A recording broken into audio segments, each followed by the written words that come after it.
Seguindo na mesma linha de covardes como a Carla Zambelita e o Eduardo Bolsonaro, os novos fujões agora se chamam Hugo Motta e Davi Alcolumbre. É isso mesmo, mais cedo eu trouxe para vocês a informação de que eles participariam de uma audiência pública sobre as emendas parlamentares no STF, sob o comando do ministro Flávio Dino. Pois bem, pessoal, eles fugiram e não compareceram à audiência, como um belo de uns fujões cagões, peidões, né? Pra falar com o vocabulário brasileiro mesmo. Ó, os presidentes do Senado, Davi Alcolumbre, e da Câmara, Hugo Motta, fugiram de participar de uma audiência no Supremo Tribunal Federal sobre as regras das emendas parlamentares. Em comunicados anteriores à corte, Alcolumbre e Motta haviam informado que participariam do evento nesta sexta-feira. O STF chegou a incluir os nomes dos parlamentares na programação oficial. A audiência, como eu já havia dito a vocês, foi convocada pelo ministro do STF, Flávio Dino, que é o relator dessas ações que tratam aí dessas emendas. Os dois só decidiram indicar um advogado-geral para poder representá-los. Aliados de Hugo Motta argumentaram que não houve um recuo por parte dele. Segundo eles, Hugo Motta havia apenas indicado que poderia participar e não chegou a confirmar formalmente a presença ao STF.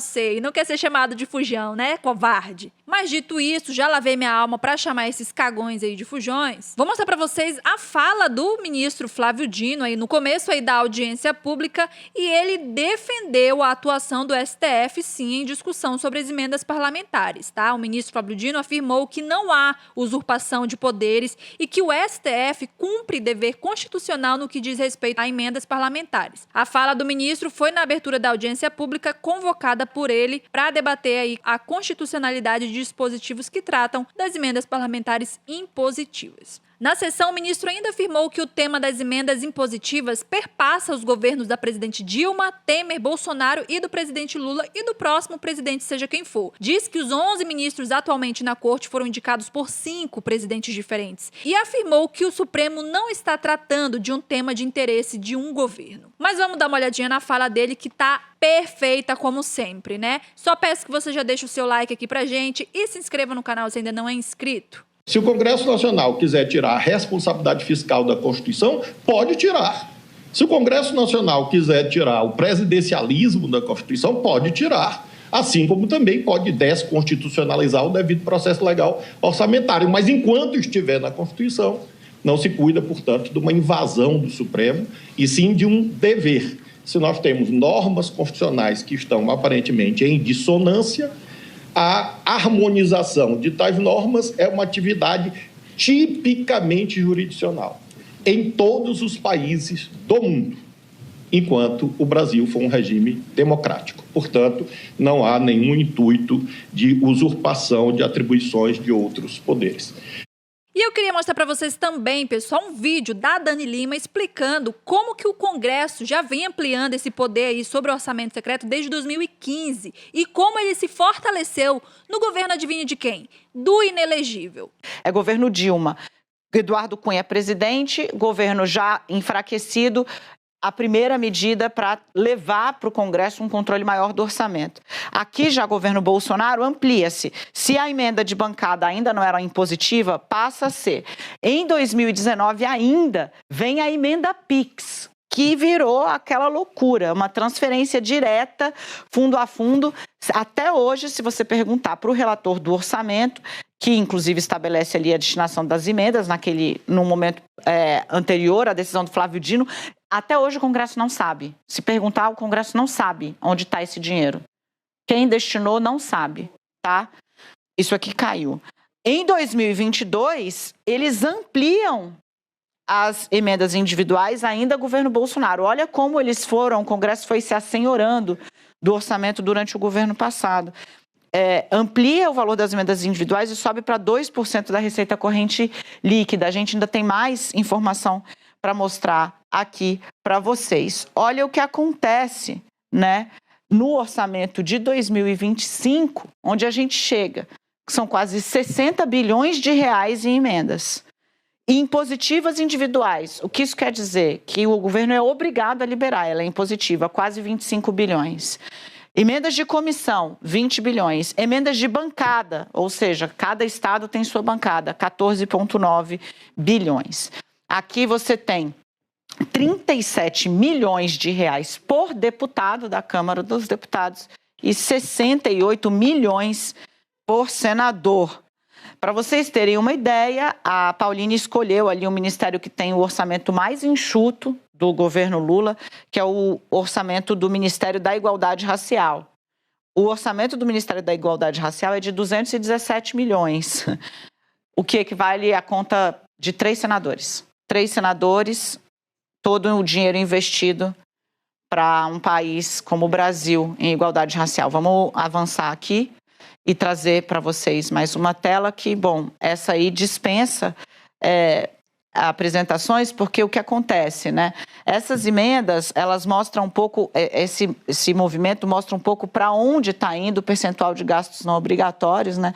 Da saúde, de 14 para 23, olha o salto, até porque depois fez-se um ajuste para que eles fossem obrigados a colocar uma parte do dinheiro em educação e saúde. Aqui, ó, tanto que tem esse salto. Inclusive, vale trazer esse comentário aqui do blog do Noblar, o jornalista, que diz o seguinte, ó: por que não tratamos as emendas parlamentares sem transparência como o maior escândalo de corrupção da história do país? E é isso mesmo, né, pessoal? E internautas também já estão levantando a tag lá na Rede X com os dizeres emendas da corrupção, tá? Essa imagem aqui, inclusive, traz informações de que Hugo Mota, presidente da Câmara, ameaça travar a isenção do imposto de renda até 5 mil e outros projetos do governo se o ministro Flávio Dino continuar a investigar as emendas parlamentares. Mota e o Congresso usam o povo como moeda para blindar a corrupção. A jornalista Natuza Nera, inclusive, fez um comentário dizendo que era hora do presidente Lula partir para cima e dizer quem é que está sabotando o povo.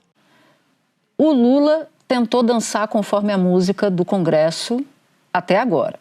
Como disse Ana Flor, e você completou, já gastou combustível QAV, saliva, comida potencialmente ruim no avião presidencial. Hotel bom em viagem, né? Exato. E o que o governo levou? Nada. Porrada. Às vezes por causa de erro do próprio governo, não estou aqui aliviando para o governo. Eu, sinceramente, acho, se eu fosse o Lula, eu rasgava a fantasia. Como? Eu ia dizer, estou aqui sendo sequestrado, meus sequestradores estão ali. Porque o poder do orçamento, desculpem, mas o orçamento, a execução do orçamento, cabe a um poder chamado executivo. O Congresso capturou a execução do orçamento, isso é inconstitucional. Ao Congresso cabe legislar e fiscalizar. Hoje eles são donos do orçamento, de parte do orçamento, 50 bilhões de reais, sem a responsabilidade da execução. Não é nem um sistema semi-parlamentarista, nem parlamentarista, porque não existe em lugar nenhum do mundo. Não existe um lugar em que o Congresso sequestra a execução de orçamento em 50 bilhões de reais. Não tem tamanho poder e nenhuma responsabilidade, né? Então eu acho que tem que botar a boca no trombone mesmo. Eu acho que o governo tem que se arrumar, porque não está com essa bola toda, mas tem que começar a pensar na possibilidade de botar o dedo na ferida. E para finalizar, pessoal, você sabia que é possível ganhar dinheiro sem precisar sair de casa? Com a era da internet e o mundo ficando cada vez mais digital, isso agora é totalmente possível. Por isso, quero destacar aqui uma ótima oportunidade de gerar uma renda extra diretamente de casa, usando apenas o seu celular, tá? E não é para ficar milionário e comprar aí Porsche, BMW, não, tá? Mas é para fazer uma renda aí boa. Já tem muita gente aí conseguindo ganhar entre 500, 700 e até 3 mil reais por mês com isso. E é claro, quero enfatizar que não é nada ilícito, tá? Não é casa de apostas, nem bets, nada disso. Se você se interessou, é só acessar o link que está na descrição desse vídeo aqui e também no primeiro comentário fixado, tá? E ele vai te levar diretamente para uma conversa com o nosso companheiro Clayson. Lá ele vai te explicar tudo direitinho e tirar todas as suas dúvidas sobre como começar, tá? Então não perde tempo e já clica no link aqui embaixo. Então é isso, pessoal. Fico por aqui. Um grande beijo. Até mais. Fui!